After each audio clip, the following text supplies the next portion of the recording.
Hanoï, le carrefour de l'ancienne rue Paul Bert et du Petit Lac, à l'heure de la sortie d'usine.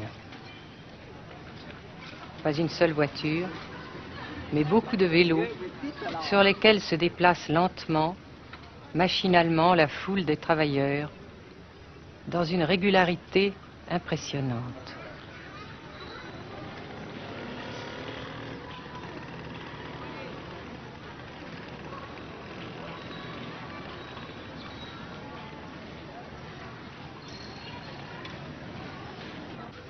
La sensation que ce pays est anormal ne nous a pas quittés au Nord-Vietnam.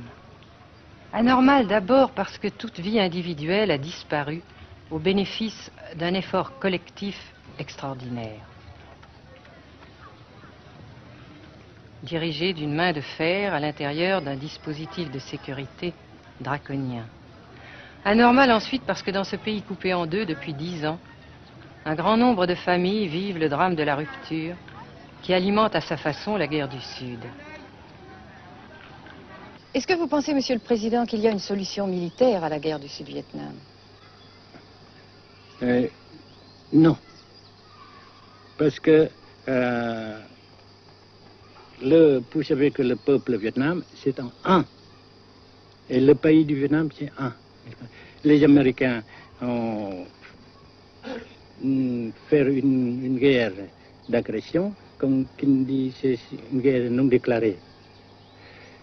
Et, comme vous savez aussi, vous avez pu lire dans la presse, n'est-ce pas, bien, mondiale, que plus la guerre prolonge, plus les Américains et leurs valets, n'est-ce pas, comment dire ça,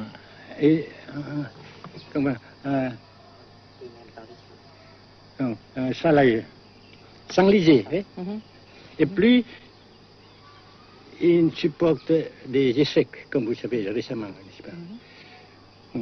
Par conséquent, la guerre ne peut pas durer éternellement.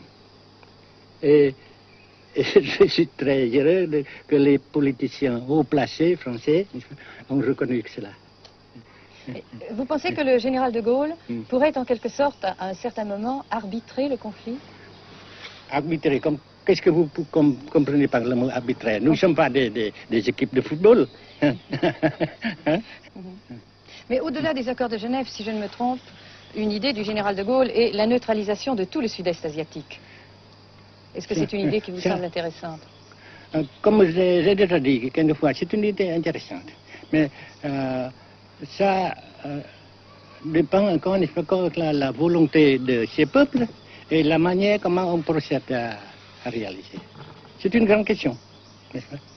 Et je ne peux pas dire que je suis d'accord. Et je ne dis pas que je ne suis pas d'accord, n'est-ce pas?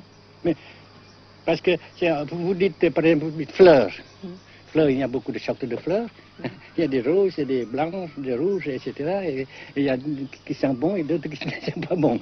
Mais on dit fleurs. Monsieur le Président, nous avons constaté avec chagrin qu'au cours de notre voyage au Nord-Vietnam, que l'influence française était devenue à peu près inexistante dans votre pays.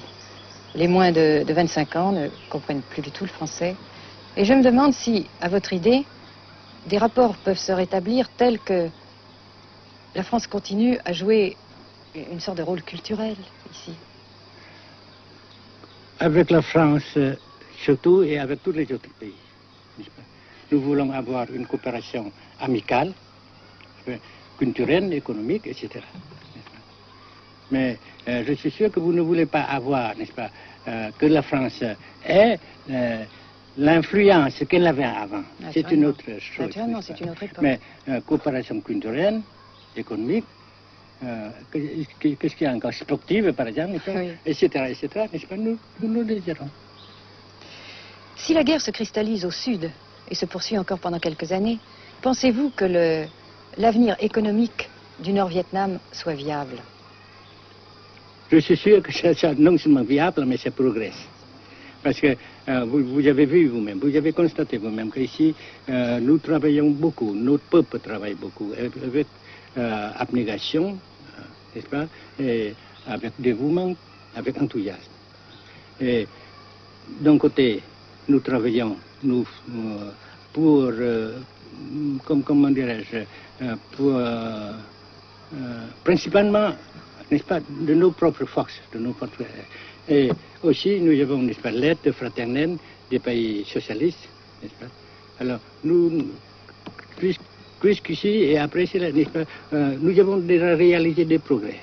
Pas très grand comme nous voulons, mais nous avons réalisé des progrès.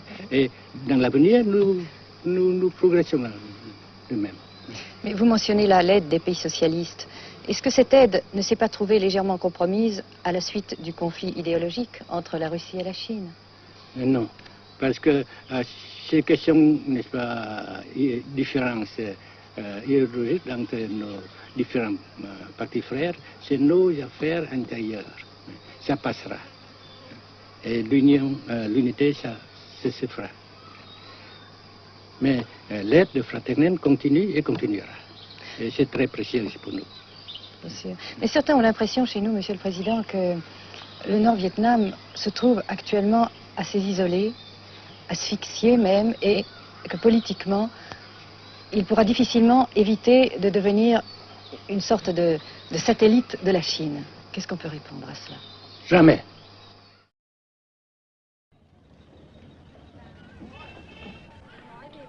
À Hanoï, la vie continue, malgré les alertes, malgré l'évacuation de plus de la moitié des habitants. Les petits magasins de la rue de la Soie sont pour la plupart fermés. Seule la trêve du Tête et ses fêtes de famille devaient redonner pour quelques jours un peu d'animation à la ville, avec la traditionnelle branche de pêcher en fleurs, symbole du nouvel an lunaire et du printemps tonkinois. La trêve, malheureusement, ne fut qu'un espoir déçu.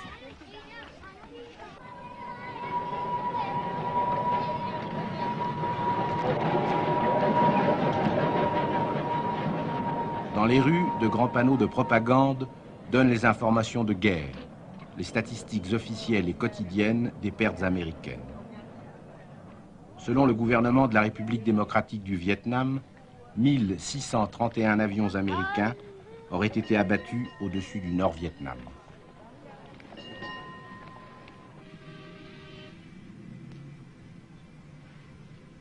Le grand pont d'Oumer, construction métallique de 2 km de long à la sortie nord-est de Hanoï, assure toujours la traversée du fleuve Rouge.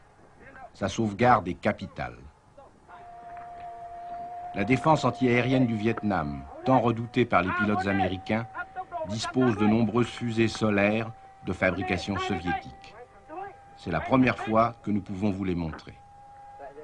Les rampes mobiles de lancement sont déplacées chaque nuit afin de déjouer les repérages.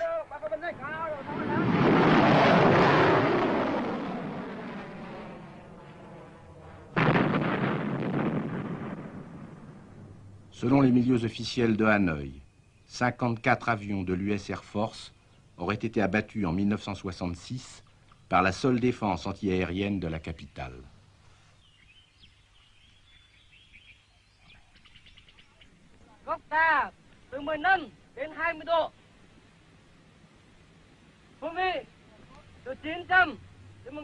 Pour la première fois également, nous avons pu voir les pilotes et les avions de chasse vietnamiens.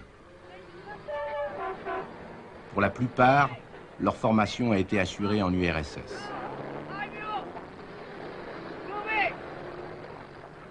L'état-major des forces aériennes du Vietnam se défend d'utiliser des pilotes ou des spécialistes étrangers.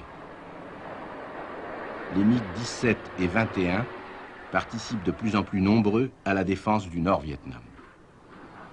Les résultats des combats aériens sont mal connus et contradictoirement mentionnés dans les communiqués vietnamiens ou américains. Le général Vo Nguyen Giap, ministre de la Défense, a répondu à nos questions concernant le point de la situation.